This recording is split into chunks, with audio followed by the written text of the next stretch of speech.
ধর্ম যার যার, উৎসব হচ্ছে সবার। গত হালিয়ে আর বৌদ্ধ ভাইলের সাংস্কৃতিক অনুষ্ঠান ফানুসবাতি উড়ানোর দিন গেছি। এটা বেশিরভাগ ফানুসবাতি দর্জি যে আর বৌদ্ধ ভাই আছে 3 জন, আর 7 জন আছে বিয়া মুসলিম ভাই। ওই যে উৎসব উৎসব পালন করে যে আর এই ইসলাম ধর্ম সাহাবাই কেরাম হলে কত কষ্ট ত্যাগের বিনিময়ে, কত রক্তের বিনিময়ে এই ইসলাম ধর্ম আরারে সুন্দর করি গিয়া করি আনিরি দিঘি আরাতে আজ আর ধর্মের প্রতি কোনো জ্ঞা নাই। বাস্তবতা বুঝিবে কোনো ধর্মের আঘাত দিয়ে তো হতা হইতে কেনে, যার তার ধর্ম তার বেস্ট।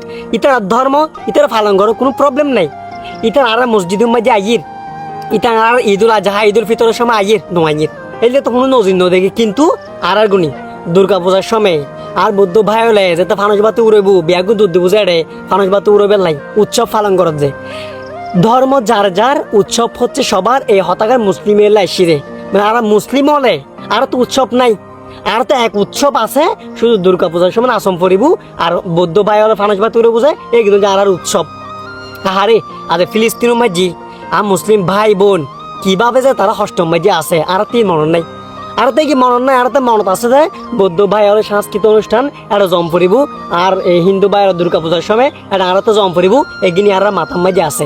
বাস্তবতা বুঝিয়ে বাস্তবতা বুঝন হওয়ার বাদ মুসলিম তোমার দাল্লা মুসলমান বানাই কিন্তু কিয়ামত পর্যন্ত শেষদার মাঝে যাই যদি কি করো এই শুক্রিয়া আদায় করো, আদায় হইতো নো তোমাদের মুসলিম বানাইয়েন এই জায়গা মাঝি তোমার উৎসব পালন গরম পড়তে তারা দেখিন দুর্গা পূজার উৎসব পালন গরম পড়েন।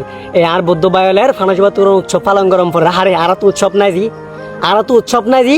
এটা লেবাদ শের জমানা হরে গেল ইসলাম, হরে গেল ধর্ম, হরে গেও নামাজ খালাম। বাস্তবতা বুঝিবে, বাস্তবতা বুঝন দহার। তবে ভালো থাকিবে।